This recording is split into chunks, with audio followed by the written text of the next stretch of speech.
sad.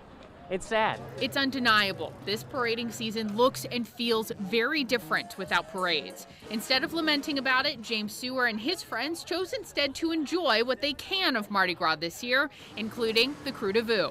I think it's a great idea considering the fact that, I think people want to have something to do and to celebrate the season, but it's challenging with everything that's going on. Rather than parading through the French Quarter, the sub-crews set up art installations through the city, still featuring their comical plays and political satire on current events, all with a little PG-13 flair. Oh, this is Crew of Renane staging a coup, because there's nothing but chickens outside and inside of the Capitol these days, There's Mardi Gras glitter and even a live chicken, but spectators and the crew both felt a sort of melancholy of what would have been, though still grateful for some kind of Mardi Gras.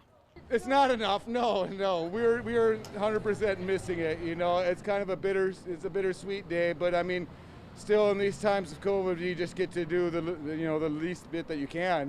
Whatever you can do, that's safe. We're kind of in the beginning stages of what would be, the parade season. Now this feels like good, but I think when we get like 2 weeks from now, I think we're all going to feel it a little bit more as we won't be able to see, the parades in person and stuff. Crew de Vue's theme this year is Crew de Vue has no taste.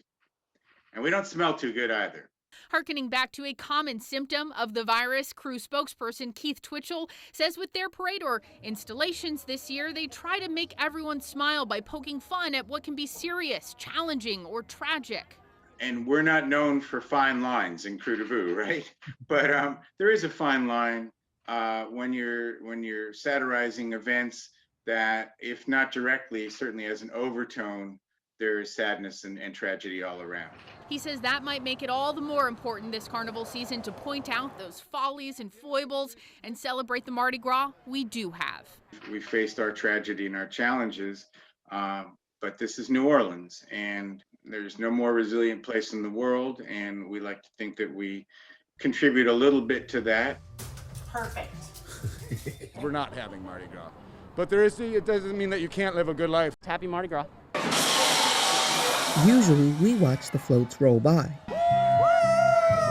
You can cancel the parades, but you cannot cancel Mardi Gras. This year, you can roll by the floats. I think it's really giving people a creative outlet, something to look forward to, something to do with all this restless energy. What started as a social media joke quickly blossomed into the real Crew of House floats, with Megan Boudreau at the helm. A friend from work came up with her title. You can't just be the captain. The captain only is in charge of one boat, and you're in charge of an entire fleet. The group boasts thousands of members with 2,500 homes across the region. People have really gone full tilt on decorating since 12th night, and we've been tagged all over the city with people getting their house floats completed already ahead of our deadlines. The crew map goes public February 1st, allowing people to plan driving tours at their leisure. Dozens of sub-crews develop their own themes, and like many carnival organizations, there is a charitable component as well. Many of our sub-crews are doing food drives and fundraisers for their neighborhood food pantries, their community fridges, Second Harvest Food Bank. And we're also going to launch a campaign. We're partnering with Culture Aid NOLA and Grace at the Green Light to really focus attention on the folks who've been affected by the pandemic and the parade cancellations, dealing with housing insecurity, food insecurity, things like that. Although homes needed to be registered by December 31st to be included in the official crew map, a social media post of your carnival home decor with the hashtag Crew of House Floats is still encouraged. The big carnival highlights might be on your street instead of Canal Street this topsy-turvy season. Down this quiet street in Mid-City, there's one house that sparkles more than the rest. Behind the doors of NOLA Craft Culture, you'll find a crafter's paradise. The glitter, the glue, the feathers, the wearables, we got you. This shop providing the elements for the best carnival accessories and throws. But with this year being the year of no parades, it hasn't stopped crafters and carnival crews from creating those unique throws. We're sad because parades aren't happening and Mardi Gras aren't happening as usual, but I think people are pretty determined to have something happen. Nori Pritchard and Lizette Constantine own NOLA Craft Culture. They're also members of the Crew of Muses. They know a thing or two about glitter. After all, there's a lot of it in their shop. And even though their business has taken a financial hit from the pandemic, it hasn't stopped them from working, or as they call it, glittering. I think it's a year to figure out creative solutions, and creative solutions is very on brand for New Orleans and for certainly for Muses. The business had to furlough staff, cut back on business hours, cancel events, workshops, and in-person classes. We got this. You look scared. But one thing's for sure, it hasn't canceled their love for art and sharing that love with the community. Lots of people just recently have been coming in wanting to purchase items to put together headpieces or just something to put on Mardi Gras Day and just feel the feels of Mardi Gras Day. Yeah, we don't glitter for the parades. We glitter because that's who we are, and wherever, if we don't have parades, we're going to find other ways to glitter. Yeah, take that, COVID. Yeah. Finding inspiration in the silver linings of the pandemic and encouraging the community to express themselves this carnival season. New Orleans is a very judgment-free zone during Carnival. Nobody's like, ooh, look at that costume. Ooh, they didn't decorate their house. They're like, good for you. Let's get a drink. So even though the crafting and shop has dried up and business has slowed, the creative spirit lives on in New Orleans. That urge is there. You got to do something with it. Absolutely, and that's never going to go away for New Orleanians. Proving that you can't keep a New Orleanian out of a costume or from glittering. Reporting from New Orleans, Olivia Vidal, Fox 8 Local First.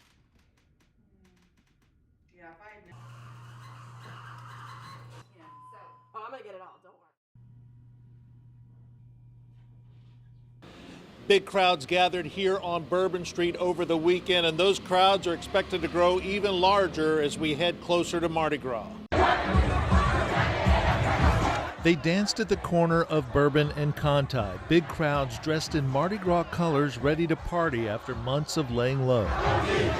We know that there's a lot of pent-up demand for travel to New Orleans. In fact, some Airbnb owners say they're booked solid, and doctors worry about a repeat of last carnival, after which New Orleans became a top COVID hotspot. We have 60 more days to endure, and we saw what happened last year as a consequence of Carnival. Business owners say they too are concerned with the crowds, though they welcome the increased business allowed under modified Phase 2. You know, the hospitality industry has suffered so much. Those hotels and restaurateurs and cultural attractions, you know, they've really suffered. But tourism and health officials say it's not time to let up, especially with newer, more contagious coronavirus strains starting to appear. This is the same pattern we've been dealing with the entire time. The numbers will plateau, people will get tired, and because they plateau and go down, people go out. Last week, city officials discussed their concerns about carnival crowds. We're going into it eyes wide open. It's something we're aware of, and as we move closer to that day, and certainly on the day of. On Sunday, mounted police officers appeared to be keeping the crowd size in check, as Mayor Cantrell issued a statement saying we all must work together to suppress the spread. City officials may have more to say on the issue Tuesday as doctors worry about what more big crowds could bring. We know that these are that have the potential to be super spreader events, and it's not even the potential. We know that there will be a super spreader. The numbers will go up as a consequence of these type interactions. First, a tragic accident truncated the Crew of Endymion's 2020 parade, and then a pandemic canceled the crew's role for 2021 carnival season. But Endymion President Dan Kelly says they're trying to keep their spirits up. Today's a very surreal day. For 51 of the 55 years of Endymion, I've been honored to be a part of it. As he takes time away tending to his horses, Kelly says they understand why they couldn't roll on the streets of Mid-City as the crew keeps the carnival spirit alive among themselves on Endymion night. I've heard from many people today. I've gotten phone calls and text messages and emails saying, where's the buses? Where are we meeting? What are we doing? It's sad. We understand what happened. We understand why we're in this situation today. And we just hope that everyone pays attention to what the mayor and the city officials and state officials are telling us, and we can get through this by June or July, and we can move on to next year. It's more than just the crew leaders missing the parade. Businesses along the route and fans of the carnival tradition say it's hard not to notice its absence. The parade route being right there, is, people walking up, people walking in, people coming in after the parade, So it's definitely a crazy day. We all kind of miss it, and we wish we were having our Mardi Gras, but then on the other hand, we're like, it's kind of a break to not have one of those crazy days. For their Mid-City location, Juan's Flying Burrito manager Melanie Finley says they're missing out on their biggest moneymaker of the year. Without the added dollars, she says they're trying to embrace the calm and the additional COVID Mardi Gras restrictions while also still celebrating Carnival. You got to dress up for Endymion. You can't not dress up. It's still like yeah. We try to make it a party. Our next parade's February 26, 2022. We already have big plans in place. Any teasers to those secrets or surprises? No, not yet. But, this year the people of New Orleans have been very creative with still trying to celebrate Mardi Gras, and I just can't imagine what it's going to be like next year. Kelly says as many challenges come Endymion's way, he says they'll continue to roll on in an even bigger 2022 parade. Endymion's going to be geared up, and we're going to be ready to show the world what we have to offer. Happy Mardi Gras! They came to Jackson Square, the skeleton crew, chilled to their papier-mâché bones. We have to do it. It's in our blood. Mardi Gras is too big of a part of us to wait out a year.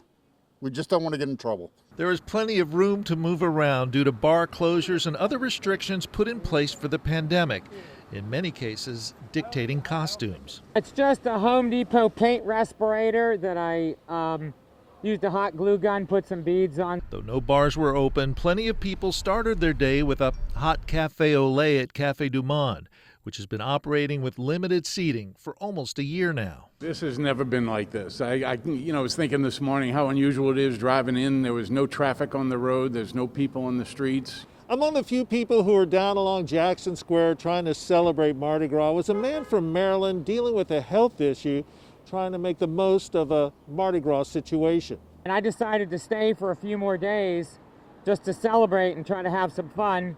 Have a doctor's appointment on the 18th where I have to probably face up to some reality. Escaping reality is what the Mardi Gras tradition is all about. Skeletons and Mardi Gras go hand in hand. It has to do with farewell to the flesh, the meaning of Carnival at its basic root. And this year they braved the cold and a pandemic to relive a tradition which this city has celebrated for more than 160 years. The streets empty, the doors locked up. Mardi Gras in the French Quarter doesn't exist. We don't like it. I hate it. Fun. Those visiting won't see the crowds or parades, instead a ghost town. How are y'all going to celebrate today? What are y'all going to do? We're going to brunch right now, and then we're going to find somebody dressed up and have fun. It's definitely different than I thought it would be. I thought there'd be a lot more people. You'll probably never ever see this again. Obviously, it's not the traditional thing. I don't think we would probably visit during regular Mardi Gras, but I mean, it's a fun thing to see. It's still fun to wander the city. Which is what some people chose to do, wander the empty French Quarter and take in the sights and lack of sounds. Happy Mardi Gras, a very different Mardi Gras this year, as we all know, due to COVID, but New Orleanians are doing what we do best, making the best out of what we got, and all you have to do is drive down pretty much any street in the city to see New Orleanians keeping the Mardi Gras spirit alive, and well, I present to you the house float. It may turn into a new annual Mardi Gras tradition born out of the pandemic. And on Burgundy Street in the Marigny this year, these homeowners had everything from music to throws, even costumes. At the end of the day, the best part about it is, in this situation, in this pandemic, everybody's been super safe. Everybody's been really comfortable. Even the people walking down the street, some are in the middle, some are on the pavement, they're all staying away from each other, but they're stopping by, they're smiling, they're being happy. Mardi Gras lives in New Orleans. It will live here forever. Fat Tuesday on Frenchman, however, was a bit more quiet and surreal. The normally packed, iconic street was empty. I have never seen this in my entire life. I have seen Carnival in every shape, form, or fashion you could ever imagine and dream. I never thought I'd see this, and when my daughter called and told me, she's like, "Daddy, it's snowing and it's Fat Tuesday."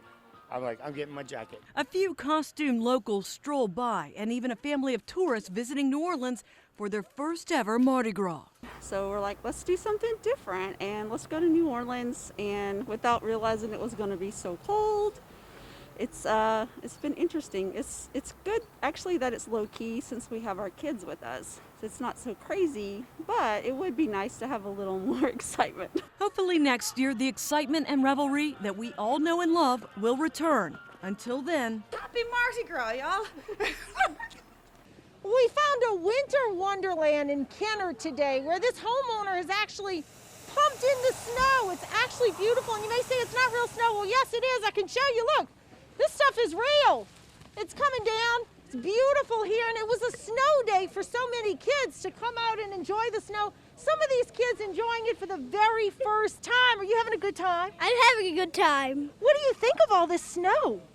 I do think good about it. It's like the probably like third time I've seen snow before. Oh.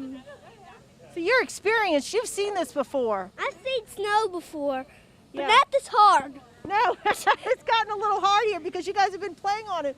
So this is so great. The homeowner here, Stephen Higginbottom, created this for all these folks. They came out today. Look at them having a great time. This is Ricardo. Ricardo, if you can come just tell me what this means for the kids and for you to be out here today. You know, it's wonderful just to see these kids, especially my little girl that's never seen snow before. You know, say hi, Adrena. You know, it's wonderful. You know, I can't explain, you know, how grateful I am for these people here to do this for us kids. You know, so yes, I'm happy. I'm very happy. A great day, and we were saying earlier, you know, we're not on the parade routes today on this Mardi Gras, but we're out here in the snow, right? So Right. It's a great day. It's a phenomenal day. I love it. It's also a Fat Tuesday snow day. That's right. It's a Oh, Fat there you go. Tuesday snow Fat day. That's Tuesday what we snow should call day. it. And they've made a little snowman here, if you can see. Look at that. He's little, but he's still a snowman, right? It's a great day here in Kenner. Everybody enjoying it. We have a little snow angel here, if you can look at that. Police barricading off an eerie scene. With bars closed on Bourbon, the quarter is quiet. We're open for business. French Quarter is not just bars and restaurants. It's wonderful shops as well. Not having that foot traffic also hurts shops, I thank you so much for supporting small business. We appreciate it. like rare finds on Decatur.